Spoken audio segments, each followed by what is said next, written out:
로마서 6장 16절부터 23절까지 함께 읽어보십시다. 시작. 너희 자신을 종으로 내주어 누구에게 순종하든지 내 종이 되는 줄을 너희가 알지 못하느냐. 혹은 죄의 종으로 사망에 이르고 혹은 순종의 종으로 의에 이르느니라. 하나님께 감사하리로다. 너희가 본래 죄의 종이었더니 너희에게 전하여 준 바 교훈의 본을 마음에 순종하여 죄악으로부터 해방되어 의에게 종이 되었느니라.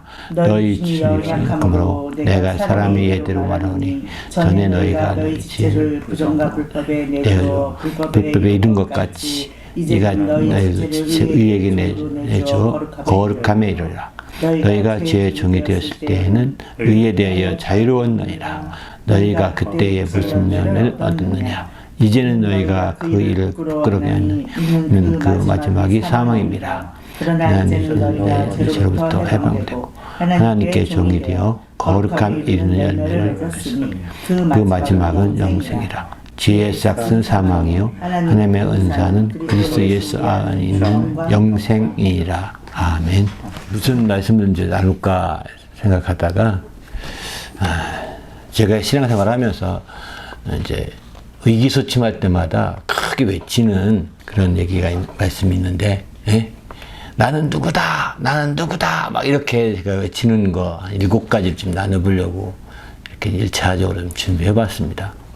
그래서, 왜냐면 이걸 외치더니 정말 마음에 이렇게 의기소침해지고 마음에 가라앉았던 것들이 확 되살아나더라고요. 그래서 정말 이게 시인하고 고백하고 내 자신이 그런 존재라고 영적으로 깨닫는 것은 굉장히 중요한 것 같습니다. 제목이 나는 누구인가 이런 주제인데 오늘은 그래서 나는 주의 종이다. 막 이 주의 종이라고 하는 것에 대한 초점을 나누려고 하는데요. 이 나를 찾자고 이렇게 초점을 두고 성경 공부하는 것은 잘못 생각하면 그냥 새신자가 하는 공부처럼 이해될 수 있거든요. 바로 사람은 영과 혼과 육으로 구성되어 있다. 뭐 이렇게 사람은 영혼이다. 뭐 이런 결론으로 아래 있는 성격부 초기의 성격부처럼 생각하기 쉬운데 그것과 좀 다른 겁니다. 그건 그거고 그 새신자일 때 해야 될 것이고 조금 더 그 얘기도 언급이 되겠지만 그 내용보다는 내가 왜 종인지 어떻게 종이 되었는지 이런 생각을 좀 해보고 또 종이라고 하면 흔히들 일반적으로 생각할 때 바로 목사나 어떤 전도사나 특별히 하나님에게 쓰임받는 어떤 지도자들 이런 사람들만 종이라고 하는 경우를 생각해 보거든요. 근데 그건 인정하실 거예요, 대부분이. 그러나 하나님께 쓰임받는 사람들을 종이라고 하는 것은 인정하겠지만 거기서 머물러서 안 된다는 거죠. 그럼 그 사람만 쓰임받았으면 좋겠다. 나는 쓰임 안 받으면 괜찮을까요? 그렇지 않다는 겁니다. 우리 모두가 성경은 종이라고 이렇게 표현하고 있습니다. 아까 읽었던 본문에도 보게 되면 바로 우리가 순종의 종으로 의에게 종이 되었다. 순종의 종이다. 이렇게 표현하거든요. 바로 우리는 이런 하나님의 종인 거죠. 그래서 심지어 22절 보면 하나님이 종이 되어 거룩함에 이르는 열매를 맺었으니 그 마지막은 영생이라 이렇게 표현하거든요. 바로 순종의 종, 의에게 종, 이 종은 하나님의 종이라는 뜻입니다. 이것은 어떤 지도자만 가르치는 표현이 결코 아닙니다. 믿는 자 모든 사람이 이렇게 종이 되었고 이런 종에게 열매가 맺게 되는데 그들의 열매는 영생이라고 이렇게 말하고 있습니다. 그러니까 우리가 정말 종이라고 하는 것을 깊이 깨닫고 내가 하나님의 종이구나. 나의 자신을 바꿔 말하면 우리는 이제 종이라는 표현을 많이 안 쓰지만 주님이라는 표현을 많이 쓰잖아요. 주님. 바로 예수님이 나의 주님이시구나. 이런 표현을 많이 쓰는데 바로 내가 주님을 바로 알게 된다면 내 자신의 정체성은 내가 종이다. 이렇게 이해해야 되는데 사실 거기까지는 많이 이해 안 하는 것 같습니다. 예수님이 주인이다. 주인한 차원에서 주님이라고 이렇게 말은 하지 않습니까? 그런데 예수님이 주님이라고까지 표현하는데 실제로 이제 주님이 바로 내가 그의 종이다라고 하는 것은 너무나 마음속에 약하게 되어 있기 때문에 우리가 이제 그 부분에 대해서는 많이 약해서 그런 것이 아닌가 생각해 보게 됩니다. 저도 이제 과거에는 제가 목사 받고 전사 되고 목사 안수 받기 전에는 종이라는 개념 별로 없었습니다. 그냥 주님만 모시고 사는 사람이다. 이런 정도였죠. 그런데 이제 어쨌든 목사 안수 받고 또 주의 사람이 되다 보니까 내가 종이구나. 주의 뜻대로 더 주님을 잘 모셔야 되겠구나. 이런 생각을 더 확실하게 든 건 사실입니다. 그러나 이제 그런 목사가 됐거나 영적 지도자가 되지 않았다 하더라도 실제적으로 하나님 앞에서 이런 종이라고 하는 것, 이런 개념을 갖는 것은 굉장히 우리에게 너무너무 중요하다는 생각이 듭니다. 이 부분을 오늘 한번 깊이 있게 좀 나누어 보고자 합니다. 그래서 결론은 바로 나는 종이기 때문에 종으로서의 자부심을 가지자. 종으로서의 긍지를 갖자. 하나님의 종으로서 내 자부심과 긍지를 가져서 주님 앞에서 귀하게 쓰이는 그런 사람이 되자. 이렇게 초점을 둔다면 아마 우리 자신을 새롭게 회복하는 새로운 길이 되지 않겠는가 생각을 해봅니다. 그런 의미에서 서론에 보면 사람은 어떤 존재인가? 사람은 알다시피 이제 만물의 피조물 중에 하나죠. 그렇지 않습니까? 하나님이 창조의 창세기 1장에 보게 되면 만물의 피조물 중에 하나일 뿐입니다. 모두 다 하나님이 말씀으로 다 지으셨고 특별히 사람들은 흙으로 지으셨다고 했습니다. 물론 동물도 흙으로 지었죠. 모든 게 다 흙에서 나왔기 때문에 흙으로 지었습니다. 그런데 사람에 대해서는 특별히 흙으로 이렇게 빚었다. 흙으로 지었다기보다는 흙으로 빚은 것처럼 이렇게 말씀합니다. 다른 것은 뭐 흙으로 지었다 이렇게 말하지 않고 말씀으로 지었다. 있으라 하니까 있었다 이렇게 말씀하시죠. 그러나 사람에 대해서만큼은 흙으로 지으시고라고 명확히 땅에 흙으로 사람을 지으시고라고 창세기 7절에 이렇게 말씀하거든요. 그러니까 명확하게 이런 말씀만 본다면 하나 사람에 대해서는 좀 더 다르게 빚었다라고 하는 개념을 쓸 수가 있는 거죠. 그리고 나서 그거로 끝나지 않고 그 후에 생기를 불어넣으셨다. 이렇게 말씀합니다. 그래서 사람이 생명이 되었다. 이렇게 말씀하고 있는 거죠. 그러나 이제 다른 동물들에 대해서 2장 19절 같은 데 보게 되면 하나님이 흙으로 각종 들짐승과 공중에 각종 새를 지으시고 이렇게 말씀하죠. 여기 흙으로 지었다고 표현할 때 동물이나 들짐승이나 새나 이런 게 다 흙으로 지었다. 동물들은 다 흙으로 지었다고 그런 표현은 나오죠. 그러나 이제 사람은 특별히 다른 것은 그 후에 생기를 불어넣으셔서 바로 동물과도 차별화시키고 있음을 보여주고 있습니다. 왜 이렇게 말씀드리냐면 이제 다 흙으로 말미암고 또 나중에는 흙으로 돌아가게 되거든요. 사람은 육체 그 동물이나 사람들은 다 흙으로 들어간다. 육체는 흙으로 들어간다고 표현하고 있습니다. 전서 3장 20절 보면 흙으로 말미암았으므로 다 흙으로 돌아가나니 다 한 곳으로 가거니와 이런 표현하죠. 그래서 전서는 사람이 동물과 무슨 짐승과 무슨 차이가 있으랴 심지어 이렇게까지 말합니다. 뭐 다를 게 뭐가 있겠느냐 이렇게 말합니다.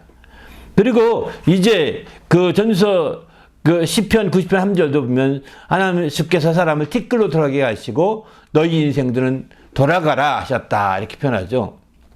티끌로 돌아가라고 하셨다는 겁니다. 티끌로.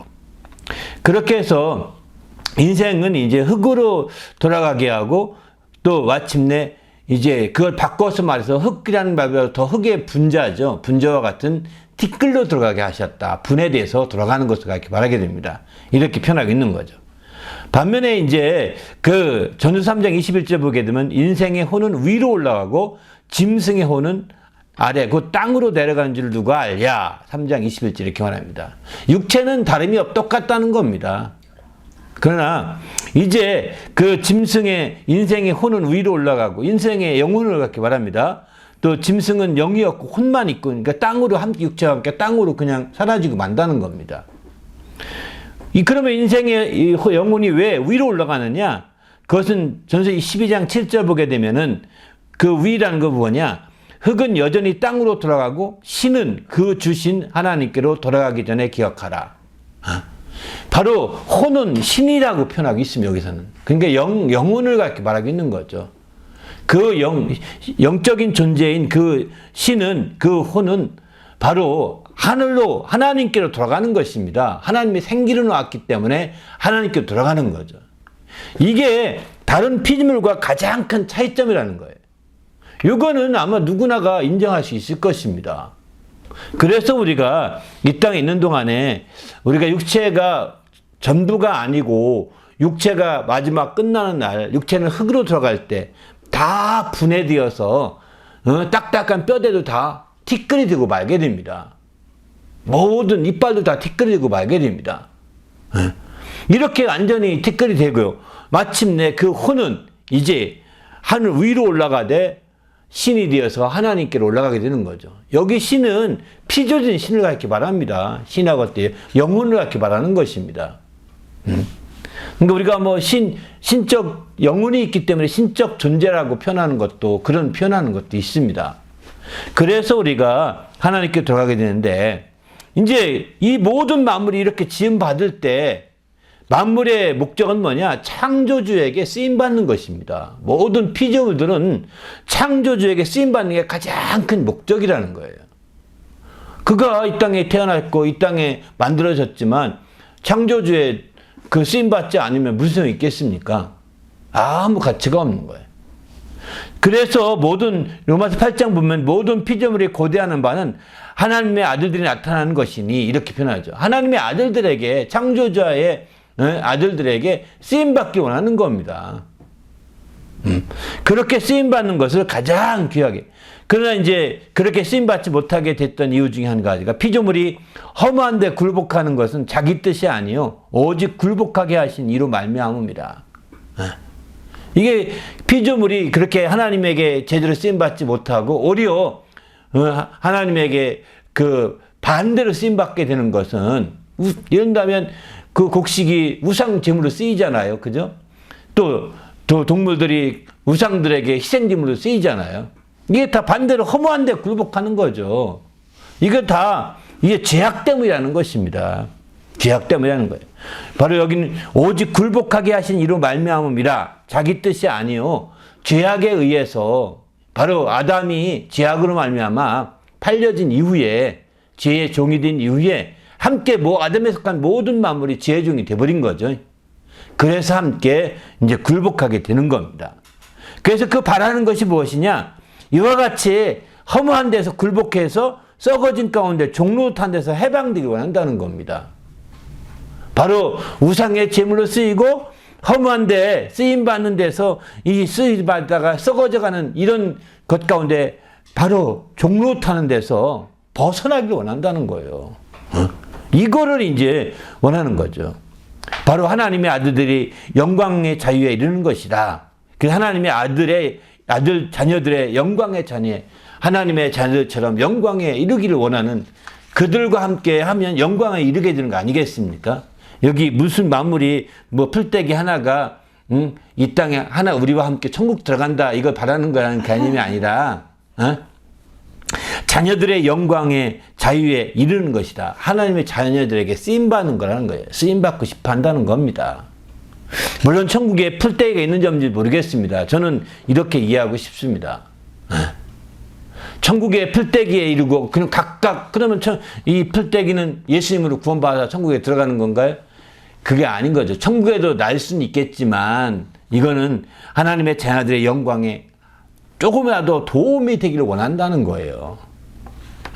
그래서 그 영광에 자기가 그 분해가 돼서 우리 몸에 들어가면 그래서 우리 영혼에 도움을 주면 그 영광에 이룰 수 있는 저 길이 바로 무한 거잖아요. 이룬 거잖아요. 함께. 그냥 소망이 그렇다는 거예요. 바라는 바가 그렇다는 거예요. 피조물은 다 이제까지 함께 탄식하며 함께 고통을 겪고 있는 것을 우리가 아느니라. 이 개념을 피조물에 대해서 이렇게 얘기한 겁니다. 제가 왜 이 개를 길게 이렇게 피조물에 대해서 먼저 서론적으로 말씀을 드리냐면 이것은 바로 우리가 피조물이 다 쓰임받기 원하고 우리도 동물도 식물도 다 하나님께 쓰임받기 원하는 거고 사람도 다 쓰임받기 원하는 안 쓰임받으려고 해도 쓰임받게 되어 있습니다. 식물이 하더라도 쓰임받게 되어 있는데 쓰임 못 받으면 주님이 찾아가서 쓰임 못 받으면 무화과나무는 죽잖아요. 저주를 받지 않습니까? 하나님께 쓰임 받지 못하는 존재는 이렇게 있으나 마나한 존재가 되고 많은 겁니다. 하나님께 쓰임 받아야 꼭 필요한 존재가 되고 또 이제 그는 다 예비 대체제로 있다가 그냥 버려지는 거예요. 쓰임받지 못하고. 그런 상태가 된다면 이건 가장 우리로서는 허망한 존재가 되는 거죠. 이왕이 우리가 살 바에야 그저 하나님께 쓰임받는 그런 삶이 돼야 되지 않겠는가 이런 생각이 드는 거고, 바로 그러면 종이라는 게 무엇이냐? 종이라는 것은 쓰임받는 사람, 바로 쓰임받는 사람을 종이라고 하는 겁니다. 쓰임받지 않는 사람을 가리켜서 종이라고 한 적이 없습니다. 죄의 종이라고는 표현한 적이 있지만 쓰임받는 자를 가리켜 종이라고 한 거죠. 불신자를 하더라도 하나님께 쓰임받을 때는 종이라고 표현했습니다. 느부갓네살이 정말 예루살렘 성전을 무너뜨리고 다 막 이렇게 불신앙적인 행동이지 않습니까? 그 내 종이라고 표현하고 있습니다. 종이라고. 느부갓네살은 예레미야 29장 9절 보면 보라 내가 북쪽 모든 족속과 내 종 바빌론의 왕 느부갓네살 이렇게 내 종 바빌론의 왕 느부갓네살 이렇게 불렀다고 그러지 않습니까? 바로도 내 종이라고 했다는 표현을 누가 들었는데 아무리 찾아도 나오진 않더라고요. 못 찾았습니다. 아마 찾으신 분 있으면 성경 구절 알려주시기 바랍니다. 바로가 내 종이라고 그렇게 어디서 본 것 같긴 한데 읽다가 아무리 찾아봐도 못 찾았습니다. 근데 어쨌든 이제 이렇게 바로 느부갓네살 같은 경우는 유다를 망하게 했음에도 불구하고 내 종이라는 말 쓰거든요. 내 종 바벨론의 왕 느부갓네살. 이렇게 하나님의 성전을 무너뜨리고, 그러니까 무너뜨릴 하나님이 있어 유다를 망하게 하고자 하는데 느부갓네살을 쓰니까 내 종이라고 쓰는 겁니다. 그 외에도 우리가 알다시피 모세 아브라함을 내 종이라고 표현했고, 또 모세를 내 종, 여호수아를 내 종, 또 다윗을 내 종이라고 표현했고, 다 내 종이라고 표현하죠. 선지자를 내 종이라고 표현하고, 하나님께 쓰이는 모든 사람을 가리켜서 내 종이라고 표현하고, 심지어 하나님께 쓰이는 이스라엘 백성 전체를 가리켜서 내 종들이다. 이렇게 심지어는 이렇게도 말합니다. 레위기 25장 55절 보면 이스라엘 자손은 나의 종들이 됨이라 이렇게 표현하거든요. 그러니까 우리가 종이라는 개념이 뭐냐? 쓰임받는 자라는 겁니다. 근데 동물은 쓰임받죠. 동물은 쓰임받는데 동물을 가리켜 종이라 한 적이 없습니다. 식물도 쓰임받지 않습니까? 이렇게, 그죠? 하나님의 성전에 제물로 식물도 쓰임받고요. 나무 같은 경우 하나님 성전에 땔감으로 쓰임받기도 하고요. 번제물에 태울 때 땔감으로. 또 석재 같은 것도 암석이죠. 그것도 하나님의 성전에 그 암석 다 쓰임받지 않습니까? 그죠? 일부만 쓰임받는 거겠지만 다 쓰임받습니다. 근데 그것들을 가리켜 종이라 한 적이 없습니다. 오직 사람을 가리켜만 종이라 했는데, 왜냐? 그 사람에게는 하나님과 같은 신적인 요소가 있는 것이죠. 바로 생기로 지음 받았기 때문입니다. 동물에게는 종이라 하지 않은 것은 하나님과 같은 하나님의 생기로 지음받은 존재가 아니기 때문입니다. 그래서 동물에게도 쓰임받지만 동물을 가리켜서는 종이라 이렇게 표현하고 있지 않다는 거죠. 그런 의미에서 종이라는 표현이 우리의 부정적인 의식이 우리에겐 많이 있지 않습니까? 종놈 하게 되면 얼마나 부정적입니까? 그런 인식이 있지만 사실 우리는 굉장히 다른 차원에서 종이라는 개념을 좀 접근해 보고 우리가 이 종이라는 의식을 우리가 갖는다는 것은 굉장히 중요하지 않은가 생각을 해봅니다. 사도행전에 보면 예수님도 사도행전 4장 27절 이하 쭉 보게 되면 이제 예수님도 거룩한 종이다 이렇게 표현하고 있거든요. 27절 보면 거룩한 종 예수를 거스려 빌라도와 함께 이 핍박하려고 모였다고 하면 하나님께 고발합니다. 그래서 거룩한 종 예수 이름으로 이제 30절 보면 손을 내밀어 병을 낫게 하옵시고 표적과 기사가 거룩한 종 예수 이름으로 이루어지게 하옵소서 이렇게 기도하고 있거든요. 이렇게 거룩한 종 예수의 이름으로 이루어지게 해달라고 간절히 이렇게 말하고 있습니다. 그만큼 우리는 거룩한 종 예수의 이름이 그 거룩한 종 예수라는 것, 이 표현도 예수님도 거룩한 종이 하나님의 아들입니다. 알다시피 그죠? 예수님 하나님의 아들이시고 그리스도지 않습니까? 바로 그런데도 거룩한 종이라고 이렇게 말합니다. 하나님께 쓰신 거룩한 종이라는 거예요. 쓰임받은 거룩한 종이라는 겁니다. 그런데 중요한 것은 쓰임받고 버려지는 것이 아니라 쓰임받고 사랑받는 자가 되어야 되는 거죠. 바로 이제 불신자, 믿음이 없는 자들은 쓰임받되 버려지는 거죠. 쓰임받되 버려지는 것입니다. 그러나 이제 알다시피 우리 믿는 자들은 쓰임받되 더욱더 사랑받는 자가 되는 거 아니겠습니까? 이게 차이가 있는 거죠. 쓰임받고 한 대체제 같이 버려지는 것 존재가 아니라, 글쎄요, 느부갓네살이 나중에는 이제 하나님 앞에 이렇게 악하게 되었지만 나중에는 7년 동안 떠돌아다니다가 회개하고 돌아와서 하나님을 찬양하고 하나님을 깨닫게 됩니다. 또 고레스 왕 같은 경우도 내 종이라고 표현했는데, 고레스도 마찬가지로 이방인으로서, 이방인 왕이잖아요. 그런데 이스라엘 백성들을 정말 그 하나님을 인정하고 돌려보냅니다. 이렇게 했던 것은 어쩌면 그들에게 그 하나님이 쓰시기 때문에, 돌려보낸 귀환시킨 쓰시기 때문에 내 종이라고 표현을 썼지만, 그러나 그들이 구원 받았는지 안 받았는지 모를 일이죠. 사실은 이방인의 왕으로 열심히 우상 섬기고 그렇게 살았으니까요. 그 뒤에 물론 느부갓네살은 하나님 그 찬양하고 돌아킨 다음에 어떤지는 모르겠습니다. 그러나 그 다음 왕, 그 아들 벨사셀은 알다시피 이제 또 다시 우상 섬기기를 하다가 이제 하나님의 손에 그가 저주받지 않습니까? 저주받은 그 경고까지 받지 않아, 손으로. 그리고 마침내 암사당에 죽게 됩니다. 이렇게 되는 것 보면 바로 그들이 구원받는지 안 받는지 우리 거기까지 우리의 관심이 아니지만 그들이 버림당을 받을 수가 있다, 이렇게 말할 수가 있는 거죠.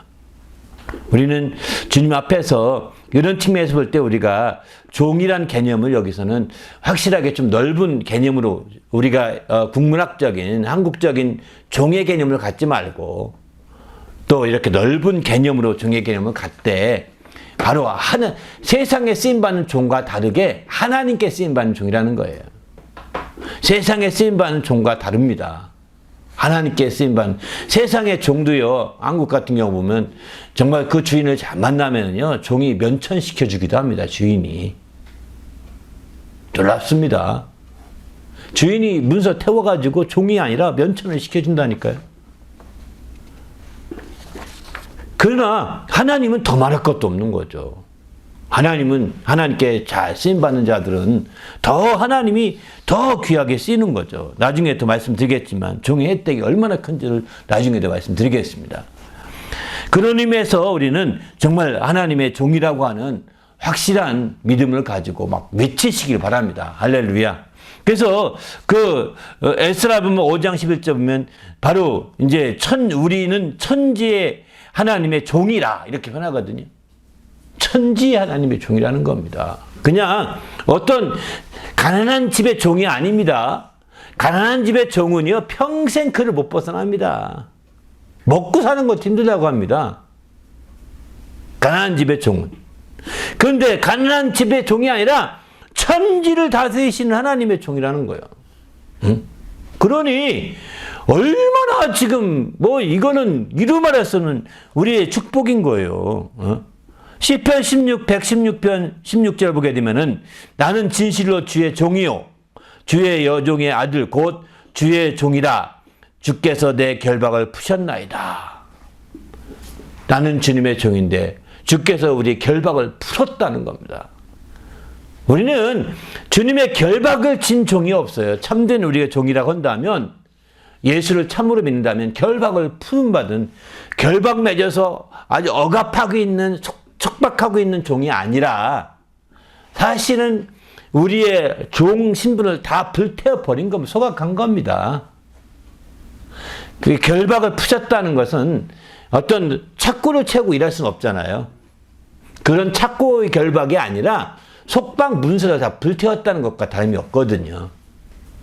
특별히 신약시대 와서 믿는 예수는, 예수 믿는 사람들은 예수께서 우리의 죄를 다 대속해 주셨기 때문에 그 아들로 말미암아서 우리가 속죄를 받았고 대속을 받았기 때문에, 대속이라는 것은 대신 종의 값을 다 치르는 것을 대속이라는 거거든요. 대속이 그겁니다. 빚 갚을 속자거든요. 빚 갚을 속입니다. 그러니까 바로 내가 빚을 많이 지게 되면 내가 빚으로 종이 되거든요. 구약에 보면 빚 때문에 종이 되는 겁니다. 죄를 짓게 되면 죄 때문에 종이 된다, 이렇게 죄의 종이라고 표현하는데 사실 죄값 때문에 종이 되는 거예요. 죄 때문에 봐도 죄값이 싸면 다 갚았을 겁니다. 죄값이 적당히 낮은 상태면 다 갚았을 텐데 죄값이 워낙 비싼 거예요. 갚을 수가 없는 거예요. 그러니까 죄값 때문에 죄값을 못 채워서 그 종이 죄의 종이 된 거거든요. 그런데 그 값을 예수님이 오셔서 다 대신 빚값을 다 치르신 거예요. 그러니까 우리는 예수님의 종이 된 거죠. 그래서 마침내 우리는 결박이 풀린 겁니다. 속박이 풀린 겁니다. 그래서 시편 120편 말씀, 16편 말씀처럼 이렇게 우리가 나의 결박을 푸셨나이다, 이렇게 표현하고 있는 거죠. 내가 죄에 메인받여 이렇게 됐지만 푸셨다고 이 시편 기자는 이렇게 고백하고 있습니다. 이거는 시편 기자의 고백만이 아니라 믿음을 가진, 하나님을 믿는 믿음을 가진 모든 자의 고백이 되어야 합니다. 신약에 와서는 더 말할 수 없이 확실한 거죠. 그러면 이런 종들이 얻는 이런 천지를 다스리신 하나님, 정말 우리 결박을 다 푸신 그 하나님의 종이 되었는, 주의 종이 되었는데 그 종으로서 우리가 어떤 혜택이 있느냐? 아마 몇 가지 쭉 보면, 먼저 이사야서 41장 9절에 보면은 내가 땅 끝에서부터 너를 붙들어 땅 모퉁이에서부터 너를 부르고 또 내게 이르기를 너는 나의 종이라, 내가 너를 택하고 싫어하여 버리지 아니하였다 하였노라. 하나님의 쓰임받는 종은요, 하나님이 싫어하는 사람이 아닙니다. 버리지 않습니다. 버리지 않습니다. 내가 하나님을 버리지 않은 한 버리지 아니하였다, 이렇게 표현하지 않습니까? 내가 잠시 고난을 겪고 힘이 있어도 내가 하나님을 포기하지 않는 한 하나님은 우리를 포기하지 않습니다. 많은 사람들은 이제 그런 생각을 합니다. 하나님, 내가 우리의 의지를 아주 과소평가하는 경우가 굉장히 많거든요. 그러나 우리의 신앙적인 의지가 굉장히 중요한 거예요. 난 끝까지 우리 포기하지 말아야 되는 거죠. 신앙적인 의지를 놓치면 거기가 끝나는 겁니다. 하나님은 포기하지 않습니다. 아까 느부갓네살 얘기했지만 느부갓네살 왕도 끝까지 그 의지가 또 이제 하나님의 역사를 알고 찬양한 대로 그대로 살았다면 그는 구원받았을 것입니다. 그러나 그 의지가 또 다시 우상으로 돌아가고 포기하면 이제 끝나는 거죠. 고레스도 마찬가지겠죠. 하나님을 알았지만, 알죠. 왜? 하나님을 아는 것은 만물을 통해 알게 되거든요. 일반 계시로, 또 이제 자연 계시를 통해서, 일반 계시를 통해서 이제 하나님이 천지를 주관하신 분이 하나님이시다, 천하 만물을 주관하시는 하나님, 주권자이신 하나님을 인정하거든요, 누구나가. 근데 그분께 계속 나가고 그분을 섬기는 데 초점 두면 이제 구약적인 구원을 받을 수 있을 것입니다. 오늘날도 마찬가지일 수도 있다고 저는 생각합니다. 구약적인 구원은. 하나님 예수를 모르고 그렇게 섬긴다면. 그러나 이제 오늘날에 와서는 예수라고 하는 특별 계시가 다 주어진 상황이기 때문에 이제 구약과 같은 다른 차원이죠. 근데 어떤 사람이 시골에 태어나서 만물 주관하신 하나님 믿고 전혀 복음을 듣지 못하고 살았다면 어쩌면 구약적인 그 구원에 대한 소망을 가질지도 모르겠어요. 이거 제가 결론은 아닙니다. 모르겠다고 표현을 씁니다. 혹시 오해할까봐. 그러나 이제 예수라는, 신약에 와서는 예수라는 특별 계시가 주어졌기 때문에 정말 그 하나님을 계속 찾고 또 찾고 또 찾고 또 찾다 보면 예수를 만나게 되어 있습니다. 되어 있다고 저는 확신합니다. 그 예수를 그래서 은혜로 구원받은 거구나, 이렇게 알게 되는 거죠. 예수님의 은혜로. 세상의 만물의 은혜로 구원받은 것이 아니라 예수님의 은혜로 구원받았다라고 이렇게 우리가 보게 되는 거죠. 그래서 우리가 바로 우리의 신앙적 의지를 끝까지 붙드는 겁니다. 어떤 극한의 감정이 일어나고 극한의 상황이 되더라도 이건 아니지 하고 자기를 다스리시는 의지를 가져야 되는 거죠. 악한 영들은, 귀신들은 우리의 감정을 돋구어 가지고요, 죽어버려 이런다니까요. 어? 죽여버리고 죽어버려. 죽으면 끝이야. 끝이 아닙니다. 우리의 혼은, 우리의 영혼은 신이 되어 신적인 것 존재와 같이 하나님께로 과거도 돌아가거든요. 그 어째 신적 존재냐? 천사가 와서 믿는 자들의 그 영혼을 이렇게 받들어 올라간다고 했습니다. 그러니까 한 천사와 같은 신적 존재가 되는 거죠. 네? 그러니 얼마나 우리의 그것을 원수들은 지금 까먹게 하려고 하는 거거든요. 그것을 망각하게 하려고 감정에 막 휩싸이게 만드는 겁니다. 그러니까 우리는 1차적으로 감정을 다스리는 훈련이 꼭 필요합니다. 신앙생활 할 때. 그래서 신앙생활을 얼핏 보게 되면 굉장히 이성적인 것처럼 보입니다. 초기의 신앙생활은 더 감정을 다스려야 됩니다. 말씀 중심으로 이성적인 접근할 필요가 있는 거고, 그러나 신앙이 성장하면 성장할수록 감성이 되살아난다는 것을 저는 압니다. 그리고 섬세하게 하나님께 더 가까이 가게 되는 거고, 우리 모두가 이런 경험은 성장한 사람들 다 겪게 됩니다. 바로 그래서 우리는, 그러나 그 감성 가지고 신경질 내고 화내라는 것이 아니에요. 그거는 불신자들이 그러는 거죠. 우리는 주님 앞에서 어쨌든 이렇게 하나님의 종으로서 하나님의 끝까지 신앙적 의지를 가지고 나가야 되겠다는 들고, 또 두 번째는 이렇게 말합니다. 잊혀지지 않는다는 거예요. 너는 내 종이니라. 이스라엘아, 너는 내 종이니라 하면서 말씀하는 거죠. 너는 나에게 잊혀지지 아니하리라, 이렇게 표현합니다. 하나님이 잊혀지지 않는 종이라는 거예요. 이건 이스라엘만 가르치는 것이 아닙니다. 하나님께 쓰임받는 모든 종이 잊혀질 수 없는 종이라는 겁니다. 왜냐하면 하나님이 쓰고 있기 때문입니다. 하나님이 썼고 쓰고 있고 쓰고자 하기 때문인 거죠. 과거에 쓴 사람을 하나님이 결단코 잊지 않습니다. 잊지 않아요, 쓴 사람들을. 그래서 바로 선진국일수록 그 나라를 위해서 순국한 사람들이 있잖아요. 그죠? 그들의 유해라도 찾아가려고 몸부림칩니다. 지금이 미국이 북한을 원수같이 여기지만 여전히 계속 돈 들여서 북한에 유해 발굴해서 가져간다고 그러거든요. 유해 발굴되면 그걸 얼마나 돈과 교환해서 그 송환받는다고 합니다. 지금도 벌써 수십 년 지나도 그런 거예요. 선진국은 이렇습니다. 그러니까 내가 어디가 죽더라도 반드시 난 나라 돌아갈 수 있다. 이런 생각을 갖게 되는 거죠, 사실은. 이게 그런 마음에서 더 애국하게 되는 거고, 또 그 나라를 위해서 죽더라도 후회하지 않는 거죠. 젊은이들이 그렇게 심어주는 게 굉장히 중요하거든요. 그러나 헌시작같이 죽은 자들을 헌시작 대우하고, 헌시작처럼 막 버려버리고, 이렇게 한다면 누가 그 나라를 위해서 충성하겠습니까? 없거든. 근데 하나님은요, 더 기억하시는 거예요.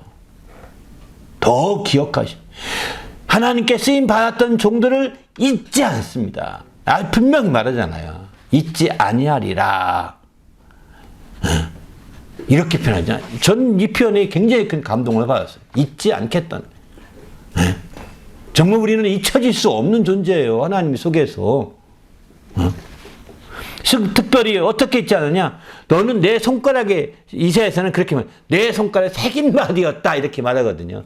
그래서 저 손바닥에 새김바디여서 늘 보잖아요. 어떤 사람 왕자 쓴 것 같이. 손바닥에 새겨서 늘 나는 왕이다, 왕 의식을 심으려고 왕자 쓴 거 아니겠습니까? 그리고 이렇게 한 거죠. 하나님이 늘 기억하려고 그런다는 거예요. 이게 하나님의 손에 새긴 바가 되어서 잊혀지지 않는다는 겁니다. 놀랍지 않습니까? 하나님 손이 얼마나 큰지 온 인류, 믿음의 갈 사람들 다 새겨놓을 수 있을까요? 새기기도 남습니다. 새기려고 한다면 그 손에 다 쓸 수도 있다고요. 왜? 그 손은 광대한 손이니까요. 벨사셀 왕 앞에서 나타난 손은 사람 손처럼 작은 손이었지만, 하나님의 손은 광대한 손이거든요. 아무튼 우린 주님 앞에서 정말 하나님의 손, 제가 그 환상 가운데 제가 보았던 그 손도 저에게 체리 같은 그 금식 가운데 고통스러워서 배고픔 때문에 진짜 아주 힘이 완전히 빠졌어요. 그때에 하나님, 이러다 나 어떻게 될지 모르겠어요. 그 순간에 등 뒤에 손이 하나 나왔어요. 이렇게 나에게 체리 같은 빨간 과실 하나 주더라고요. 그거 먹는 순간에 배고픔이 완전히 사라졌습니다. 기운이 어디서 나는지 모르겠는데 확실하게, 근데 아무것도 안 먹고 그냥 환상 중에 먹은 거거든요.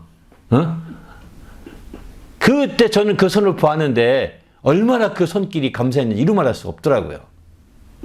그러나 하나님의 손에 새겨진 그 손, 그 손이 우리가 눈에 볼 때는 작은 손이었지만 그 손은 광대한 손이신지라 얼마든지 기록할 수 있는 거죠.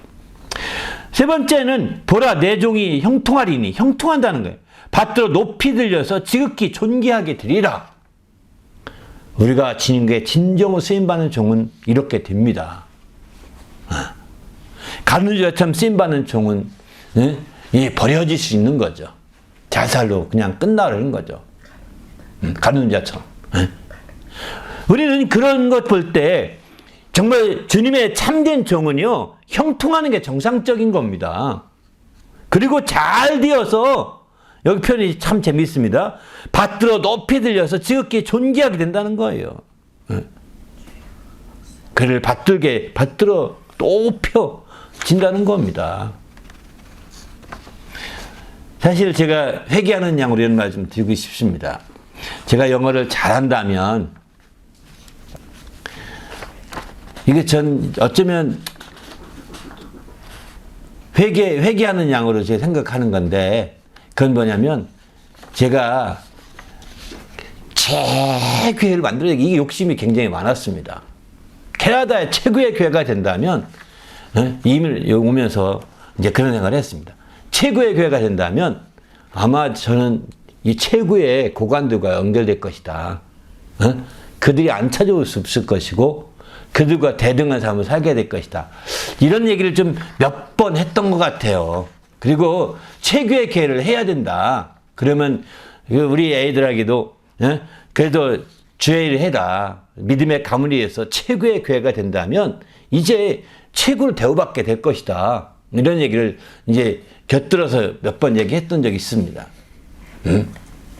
근데 저는 사실 그건 그 역사를 보면서 그걸 깨닫게 된 거거든요. 근데 제 마음에 그런 역사, 인간적인 역사를 보면서 모든 성직자들이 정말 그 최고의 권력자들과 늘 함께 합니다. 그래서 보수적이에요. 일반적으로. 그런 것들을 보면서, 그 기독교 가문을 계속 유지하는 것도 좋겠다. 인간적인 그런 생각을 했던 것을 좀 회개합니다, 사실은. 그리고 그런 마음에서 자꾸 언급한 것 자체가 이게 덕이 아닌 것 같고, 그런 것 자체는 역사적으로 증명되고 알려진 바지만, 그런 언급을 안 해야 되는데, 이건 너무 인간적으로 접근한 것도 있구나. 역사 공부를 워낙 좋아하다 보니까, 역사적인 면에서 그렇게 되는 거 보면서, 결국 그들이 한 가지 결론은 뭐냐?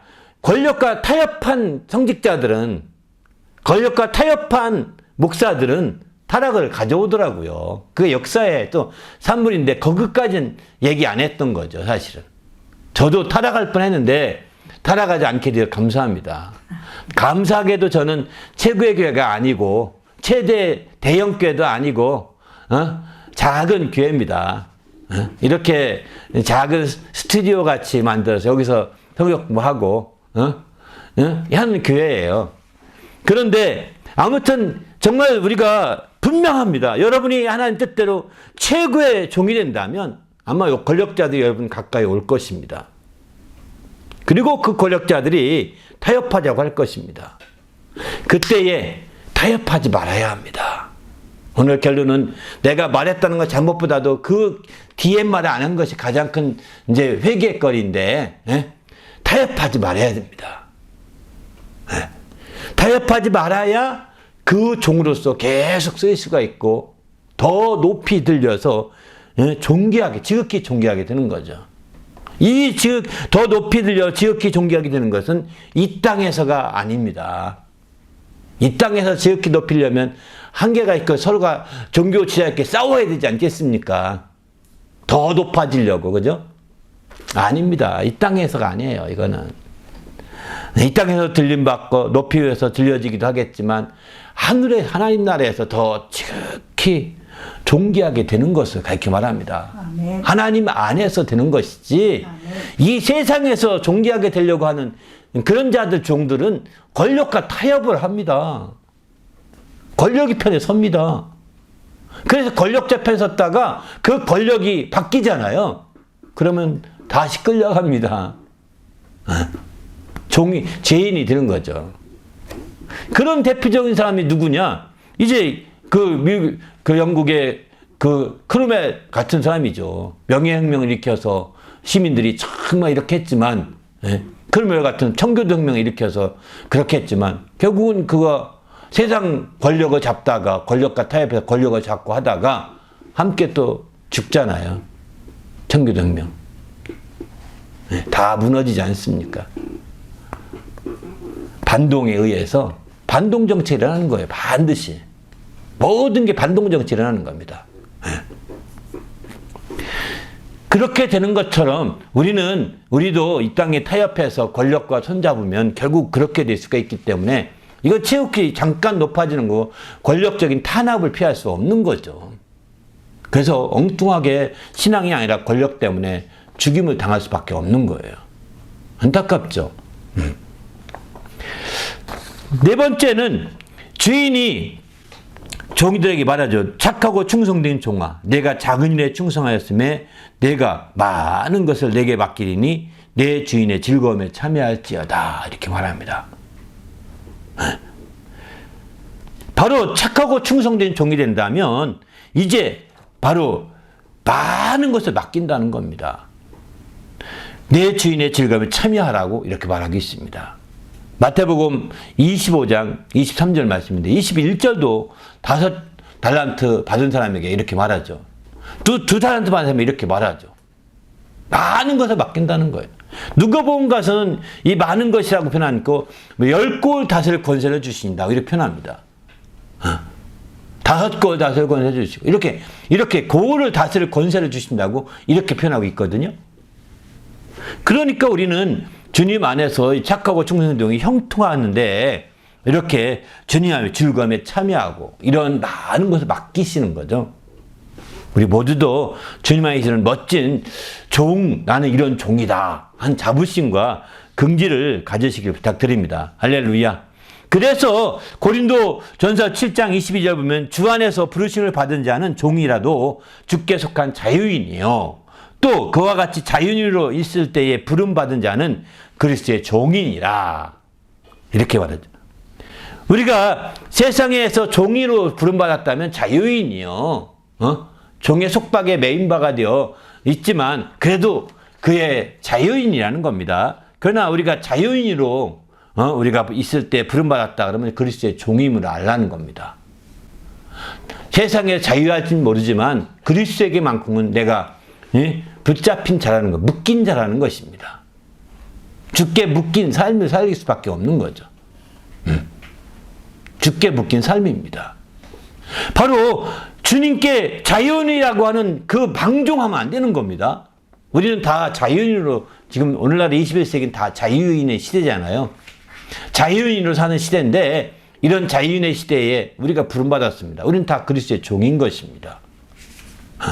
옛날 종들이었다면 앞에 9절 말씀이 더 큰 주 안에서 부름받은 자들은 종이라도 옛날 종들이었다면 아마 주께 속한 자유인이요 이렇게 표현하죠. 주님께 속한 자유인이라는 거예요. 그 주인에 속한 자유인이 아닙니다. 세상에 속한 자유인이 아니라 주님께 속한 자유인이라는 거예요.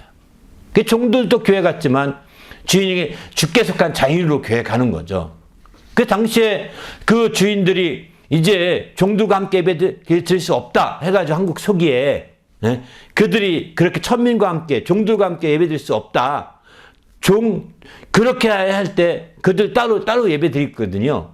그럴 때 그들은 거기에 데모하지 않습니다. 물러가라, 물러가라. 이제 자유인이 아니니까. 그들의 종이니까. 또 예배 끝날 땐 각각 평등하게 예배 드려도 끝나고 가면 또 종으로서 그 집 살아야 합니다. 이럴 수는 없는 거죠. 그렇게 살기 때문에 그들과 함께 살아. 그들 주인으로의 종이 아니라, 그들의 자유인이 아니라 주께 속한 자유인이라는 거예요. 그런 모습들을 초기의 한국 교회들을 보면서 우리가 조금은 살펴볼 수 있는 모습도 있습니다. 아마 당시에 많을 거예요. 예수님 당시에, 초대교회 당시에는 굉장히 많을 겁니다. 이렇게 우리가 바로 그리스도의 종이 되었다는 거예요. 그래서 나는 그리스도의 종이다, 나는 주의 종이다 라고 하는 자부심을 가지셔야 되는 거예요. 이제 우리는 자유인으로 살았지만, 오늘날 21세기엔 자유인들이 대부분이죠. 살았지만 부르심을 받은 자는 다 그리스도의 종으로 주께 묶인 삶을 살아가야 합니다. 그냥 너무 알다시피 주님께 묶인 삶을 삽니까? 그냥 자유에만 만끽하고 방종으로 흘러버리고 있습니다. 안타깝죠. 그러면 그리스도의 종들은 어떤 특징이 있느냐? 그 6장 오늘 읽은 본문을 통해서 특징을 몇 가지 살펴볼 수 있는데, 바로 순종의 종이라는 겁니다. 순종의 종. 그래서 16절 보게 되면 이렇게 순종으로 그 말씀하고 있는 거죠. 너희 자신을 종으로 내주어 누구에게 순종하든지 순종함을 받은 자의 종이 되는지를 너희가 알지 못하느냐. 어디에 순종하느냐? 어디에 순종하느냐에 따라서 순종함을 받은 그것의 종이 된다는 겁니다. 누구에게 순종하든지. 혹은 죄의 종으로 사망에 이르고, 혹은 순종의 종으로 의에 이르는, 순종의 종이라는 거예요. 그리스도에 속하여서 그리스도에 순종하는 순종의 종이, 순종에 대해서 아주 절대적으로 말하고 있기 때문에, 종은 특징이 순종하는 겁니다. 종은 주인이 죽여도 아무 말 할 수 없습니다. 그냥 막고 있는 겁니다. 종이 좀 힘이 세다해서 그냥 일어나서 막 들고 일어나서 주인을 때렸다. 그건 완전히, 이거는 역적죄와 똑같이 취급합니다. 이거 역적죄 똑같이 취급해서 그들은 죽게 만듭니다. 그냥 때리는 대로, 그러다 죽게 되면 죽게 되고, 이렇게 되는 게 종이거든요. 순종이에요. 그래서 순종의 종이다, 이렇게 표현하고 있는 거예요. 종은 특징 자체가. 근데 여기 우리의 순종의 초점은 그리스도에게 우리가 종이기 때문에 그리스도에게 순종의 초점을 두고 있는 거죠. 신약시대 우리는 그리스도의 종, 주의 종이라고 표현하는 것은 다 그리스도의 종이라는 뜻입니다. 이렇게 표현하고 있고요. 그래서 이제 그 죄로부터 해방되고, 우리가 순종의 종이 되어서 죄로부터 해방되어서 마침내 이제 영생에 이르는, 거룩함에 이르는 하나님의 종이 되었다, 이렇게 표현하고 있는 거죠. 또 이 순종의 종을 다르게 표현하고 있는데, 의에게 종이 되었다, 의의 종이라고 표현하죠. 6장 18절 보면 죄로부터 해방되어 의에게 종이 되었다, 이렇게 표현합니다. 그리스도의 종이라는 표현 대신에 의에게 종이 되었다는 겁니다. 이 표현도 참 재밌는 표현입니다. 우리는 정말 내가 종이라고 할 때 그냥 아무 데나 종이 된 거 아닙니다. 순종의 종이요, 의의 종인 겁니다. 의에게 종이 된 것입니다. 바로 죄로부터, 죄의 종에서 완전히 해방되어서 의에게, 죄의 반대가 의죠.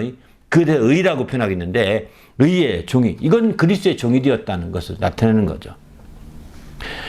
그래서 16절, 19절 보면 너희 육신의 연약함으로 내가 사람의 예대로 말하노니 전에 너희가 너희 지체를 부정과 불법에 내어주어 불법에 이른 것 같이 이제는 너희 지체를 의에게 종으로 내어주어 거룩함에 이르라, 이렇게 표현합니다.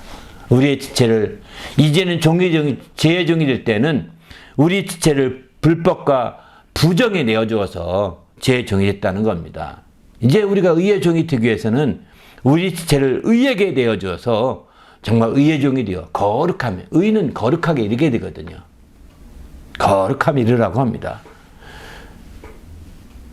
너희가 죄의 종이 되었을 때는 의에 대해서 자유로웠으나 이제 의의 종이 되었을 때는 죄에 대해서 자유롭게 되는 거죠. 이런 표현이 나오게 되는 거죠. 그래서 이제 너희가 의의 종이 되어서 죄로부터 해방되고 22절 보게 되면 하나님께 종이 되어, 이게 의의 종이 되었는데 그게 하나님께 종이 된 것이다. 순종이 되어 종이 되었는데 그게 하나님께 종이 된 것이다. 이렇게 볼 수 있는 거죠. 종이 되어 거룩함에 이르는 열매를 맺었느니라. 그게 열매가 뭐냐? 그게 바로 이제 영생이다. 이렇게 본문은 이렇게 말하고 있는 거죠. 그 열매가 영생이라는 겁니다. 이런 측면에서 볼 때 정말 우리가 종되었다는 게 얼마나 중요한 건지 이것을 좀 새롭게 한번 생각해 보지 않을 수 없습니다. 그러면 우리가 종으로서 어떻게 살아야 되느냐?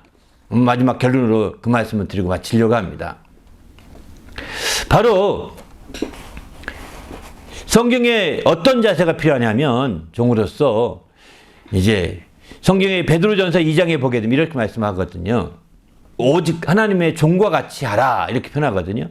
너희 자유가 있으나 그 자유로 악을 가리는 데 쓰지 말고 오직 하나님의 종과 같이 하라. 하나님 종처럼 살라는 거죠. 종처럼 살라는 겁니다. 또 이제 또 보면 여기 이 말씀도 합니다. 갈라디아 5장 13절 보면은 형제들아 너희가 자유를 위하여 부르심을 입었으나 그러나 그 자유로 육체의 기회로 삼지 말고 오직 사랑으로 서로 종노릇하라. 여기서 종노릇하라고 합니다. 베드로도 하나님의 종과 같이 살라. 바울도 서로 종노릇하라. 이렇게 얘기합니다. 다 종노릇하라는 거예요. 종과 같이 살라는 겁니다. 이 종과 같이 사는데 가장 중요한 것은 저는 이 말씀을 듣고 싶습니다. 요한복음 13장 16절 이 말씀입니다. 바로 내가 진실로 너에게 이르노니 종이 주인보다 크지 못하고 보냄을 받은 자가 보낸 자보다 크지 못하나니 너희가 이것을 알고 행하면 복이 있으리라. 종의 자세로 가장 중요한 자세가 이건 거죠. 내가 종이라고 할 때 종은 주인이 하는 것을 알지 못한다는 거예요. 그래서 8장 34절 보면은 예수께서 이르시되 진실로 너에게 이르노니 죄를 범하는 지의 종이라 하면서 15절 보면 종은 주인이 하는 것을 알지 못함이라 이렇게 알지 못한다는 겁니다. 그리고 마침내 13장 16절은 종이 주인보다 크지 못하는 것 이것을 안다. 이것을 알고 행하면 이게 복이 있다는 거. 이게 가장 중요한 자세인 것 같습니다. 우리는 종이라고 할 때는 나는 그리스도의 종이기 때문에 그리스도보다 크지 못한다. 여기서 오해하지 말 것은 우리가 성경에서 육체의 상전을 마치 그 주인처럼 얘기하거든요. 그 옛날 종의 시대에는 그 주인을 능가할 수 없는 거죠. 주인이 은혜를 베풀지 않으면 그 신분을 스스로 극복할 길이 없는 겁니다. 주인이 그걸 다 용납해야만 가능한 거거든요. 주인이 더 큰 거죠. 용납했다는 것은. 그러니까 종이 그 주인을 힘이 없다고 무시하거나 돈이 없다고 무시하거나 이렇게 한다면 아주 이제 이것은 종의 자세가 아닌 거죠. 결코 아닌 겁니다. 바로 종은 주인보다 크지 못한 겁니다. 이 자세가 저희 주인 앞에 항상 겸손한 거예요. 우리가 그리스도의 종이라고 할 때 그리스도 앞에 크지 못한다고 하는 것을 알아야 되겠다는 거예요. 근데 여기서 한 가지 우리가 주의할 것은 이 땅에 잠깐 직장에 상사들이 있고 부하들이 있잖아요. 직장에. 그죠? 군에 가면 군의 대장이 있고 밑에 부하 직원이 병사가 있습니다. 이게 수직 관계고 명령과 복종 체제의 관계지만 이게 종의 주인의 관계는 결코 아니라는 겁니다. 오늘날은 이런 자유인의 시대이기 때문에 우리가 직분상 수직적인 아래인 직분만 있는 것이지 내가 저 사람보다 크지 못한다? 이런 사고를 버려야 합니다. 이건 아닙니다. 그렇게 맹종하는 것은요, 이거 함께 망해가는 지름길입니다. 그렇게 맹종하는 것은. 그것은 지혜가 아닙니다. 그렇게 맹종하다가 망한 자들이 한두 명이 아니잖아요. 그거 세상에서는 의리라고 표현하거든요. 그게 의리라고 표현합니다. 그러나 함께 그런 세상적인 의리 지키다가 다 망하지 말고 우리는 정말 주님 안에 더 큰 자가 되어야 되는 거죠. 클 수가 있다는 가능성을 열어놓되 그러나 그리스도 아래에서는 내가 크지 못하다는 사실을 철저히 인정하고 겸손하게 자기를 낮추어서 나가야 되겠다는 거예요. 근데 마치 이것을 뛰어넘는 자들이 누구냐? 이단이 되는 겁니다. 대부분의 이단들이 처음에는 난 종이요 겸손하게 이렇게 임합니다. 그러다가 어느 날부터 자기의 내가 말한 것이나 가르친 것이 성경과 엇비슷하다고 얘기합니다. 이건 성경이 없는 것인데 하면서 가르치고 그것을 얘기하면서 마치 성경보다 뛰어난 것처럼 점점 가르칩니다. 그리고 최후엔 뭔지 아십니까? 성경보다 내가 한 게 더 좋아. 성경이 다 거짓말이야. 이렇게 말한다고요. 심지어 예수도 나한테 복종하고 있어. 내 말 들어. 얼마나. 이거 종이 아닙니다. 이건 멸망의 종인 거예요. 멸망의 종인 거예요. 사이비들이 다 이럽니다. 자기가 제일인 줄이에요. 자기가 크지 못한데 컸다니. 이렇게 얘기하잖아요. 똑같다고 제일인 줄 알고잖아요. 우린 주님보다 크지 못합니다. 이걸 알고 끝까지 내가 아무리 능력이 많든 누구든 끝까지 종된 의식을 갖고 있어야 되는 거죠. 그럴 때 정말 하나님이 그를 정말 잘 높이 존귀 드시는 거죠. 존귀하게 하시는 거죠. 할렐루야. 우리는 여기서 종이란 개념을 그냥 우스꽝스럽게 넘어갔던 거 한번 되새겨 보시면서 정말 진지하게 내가 하나님의 종이라는 자부심과 긍지가 가득하시길 바랍니다. 할렐루야. 그래서 우리가 적극적으로 하나님의 종이 되었다는 것에 정말 깨어 있어야 되는 거죠. 그래서 종은요, 순종의 종이라고 아까 말씀드렸던 것은 정말 주님이 말씀하잖아요. 그 어떤 병사가 와서 내 수하에 종이 있는 사람이 있는데 이대로 하라면 하고 가라면 가고 오라면 오더이다. 말씀만 하옵소서 하고 예수님께 이렇게 말씀하잖아요. 종은요, 따로 말씀만 하면 되는 겁니다. 멀리 떨어져 있어 말씀만 하면 다 해결되는 겁니다. 누가복음 7장 8절에 그런 말씀이 있습니다. 내 종들어 이렇게 하라 하면 하나이다 하면서 말씀만 하옵소서 그러잖아요. 종은 순종하는 거예요. 순종이라는 특성이 나타나야 되는 겁니다. 절대적으로. 먼저 나는 주님보다 크지 못하다는 겸손의 특성이 나타나야 되고요. 두 번째는 이제 내 종은 하라면 하더이다 하는 것처럼 이렇게 순종의 특성이 나타나야 합니다. 절대적인 순종이에요. 그 말씀만 하옵소서 이거죠. 또 종들이 해야 될 테대는 이제 골로새 3장 22절 보면 바로 사람의 기쁘게 하는 자처럼 하지 말고 눈 가리면 하지 말고 오직 성실한 마음으로 해야 된다는 거예요. 세상의 종들은 사람을 기쁘게 하고 그 주인 앞에서는 막 알랑알랑 하지만 뒤를 다 호박씨 깔 수 있거든요. 그러나 성실한 마음으로 해야라고 말합니다. 눈 가리면 하지 말고. 세상의 종과 다른 거죠. 에베소 6장 5절에 보면 종들아 두려워하고 떨며 성실한 마음으로 육체의 상전에게 순종하기를 그리스도께 하라 이렇게 말합니다. 그 에베소서에서 이제 얘기는 육체의 상전들 여기 종들이 어떻게 해야 될 것이냐 두려워하며 떨며 이렇게 심지어 이렇게까지 말하면 성실한 마음으로 하되 두려워하며 떨라는 겁니다. 사실은 종들은 주인 앞에서 두려워하고 떠는 게 왜냐하면 생사여탈권이 주인에게 갖고 있기 때문입니다. 주인이 얼마나 죽이면 죽이고 살리면 살릴 수 있는 게 종들이기 때문에 생사여탈권이 주인에게 있어서 이렇게 이제 되는 거죠. 그래서 두려워와 떨게 되어 있는 거. 그러나 육체의 상전에 순종하되 그리스도에게 하라는 거예요. 눈가림만 하듯 하지 말고 눈가림만 해서 사람을 기쁘게 보는 데만 기쁘게 하려고 하지 말고 보이지 않는 데까지도 보시는 주님을 기쁘게 하고자 하는데 초점을 두고 해야 된다고 얘기하고 있는 거죠.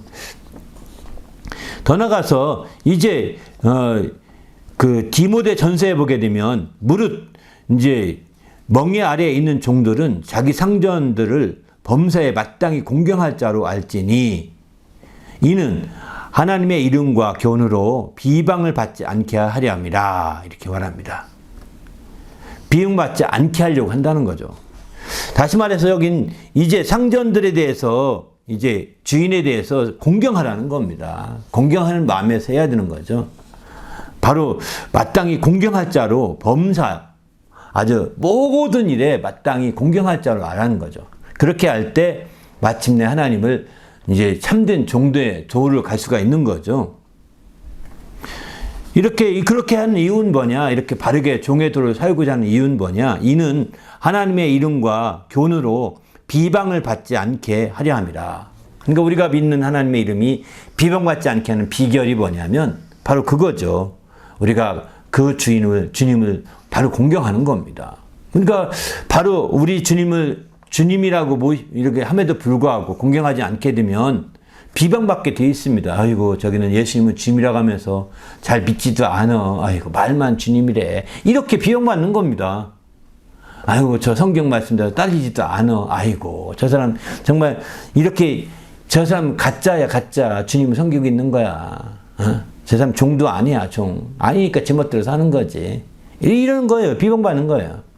자기의 하나님의 그 교훈을 비방받게 만드는 것과 똑같은 겁니다. 그래서 우리가 이제 진정으로 우리가 종이라고 한다면, 종의 도를 가진 사람이라고 한다면 주님을 범사에 마땅하게 공경해야 되는 거죠. 그리고 주님이 나의 생사 여탈의 모든 권한이 있음을 알고 주님께 고백해야 되는 거죠. 바로 이제 주님을 두려워 떨는 거죠. 이런 삶이 필요한 거죠. 믿는 상전이 있는 자라고 한다면 그 상전을 형제라고 가볍게 여기지 말라. 더 잘 섬기게 하라. 이렇게 권하고 있습니다. 바로 이것을 가르치라는 거예요. 이는 유익을 받는 자들이 믿는 자요. 우리가 믿는 자요. 사랑받는 자들입니다. 우리가 믿는 자요. 사랑받는 자다. 여기는 우리 자신이 믿고 사랑받고 있기 때문에 바로 그 믿는 상전을 더 그가 믿는 자요 사랑받고 있는 상전인지라 그러면 우리가 더 유익도 얻고 사랑도 받을 수 있다는 거예요. 사실 그런 측면에서 이 말씀을 봐야 될 것 같습니다. 바로 이렇게 우리가 이제 주님 안에서 깨어 있어야 되는 거죠. 여기서 한 가지 유의할 것은 앞서도 말씀드렸지만 우리가 육신의 상전과 우리 주님의 주인됨은 차이가 있습니다. 이 땅에 지금 민주주의 시대가 되고 지금 시대에 육신의 상전은 어쩌면 직분상 수직관계가 되어서 또 우리가 따를 수밖에 없고 복종할 수밖에 없는 관계일지 모르지만 그 시대와는 다르다는 겁니다. 여기 말하는 시대와. 그러나 우리가 주님과 우리 관계는요. 확실한 종이요 주인입니다. 이 개념을 가져야 합니다. 그러나 우리가 이제 육신의 상전과 육신의 수직관계, 직장에서 갖는 그런 관계는 이런 성경에 말하는 이런 말씀을 그대로 적용하기에는 한계가 있습니다. 한계가 있고 부분적으로 적용할 필요가 있는 거고요. 그러나 우리 주님과 우리의 관계에서는 전적으로 적용할 필요가 있는 거죠. 그리고 우리 주님은 완전한 주인으로서 완전하게 할 수 있어요. 그러나 육체에 우리가 수직관계에 있는 지금 육신적인 상전들에게 우리가 이렇게 100% 적용 못하는 것은 그들은 다 불완전한 상전이기 때문입니다. 세상에 있는 주인은 불완전합니다. 그들은 다 완전하지 않습니다. 그래서 그들에게 100% 적용을 얻고 어느 정도 이것을 참고해서 우리가 행동해야 되겠지만 그러나 우리 주님, 우리 정말 하나님의 아들 예수 그리스도의 주님은 바로 완전하신 주인이십니다. 완전하신 주님이십니다. 그래서 주님께 우리가 이와 같이 행하는 것은 너무나 마땅한 것이죠. 더 나아가서 이제 앞서 말씀드린 것처럼 바로 바울은 사랑으로 종로타라 이렇게 말하고 있고요. 또 베드로는 우리의 자유를 가지고 종로타라. 자유가 있으면 그 자유를 다른 데 쓰지 말고 자유를 가지고 하나님의 종처럼 살아야 된다. 이렇게 자유로 하나님의 종처럼 종과 같이 하라고 이렇게 말하고 있거든요. 우리가 무엇보다도 이제 주님 앞에 겸손하고 또 순종으로 종로 타되 무엇보다 자유와 사랑으로 종로 타시길 바랍니다. 그럴 때 바르게 하나님의 종된 것을 나타낼 수 있고 종의 도를 우리가 신할 수 있는 거죠.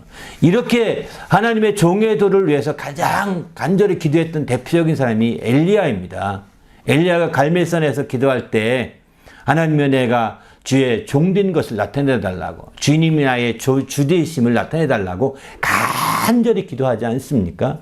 이게 엘리야의 기도가 어쩌면 오늘날에 와서 종됨을 나타내는 가장 중요한 기도 중에 하나가 아닐까 이런 생각도 해봅니다. 우리가 기도할 때 정말 하나님의 종됨을 나타내게 하시고 하나님이 나의 주가 되심을 나타내 달라고, 그래서 바르게 종으로서 살게 된다면 하나님은 그를 지극히 높이셔서 형통하게 할 것이고 그를 받들어 높이 들어서 지극히 존귀하게 하리라고 이사야서 52장 13절 이렇게 말씀하고 있습니다. 그리고 마침내는 주인의 즐거움에 참여할 수 있는 많은 것을 맡게 될 것이고 주인의 즐거움에 참여할 수 있는 길이 열리게 될 것입니다.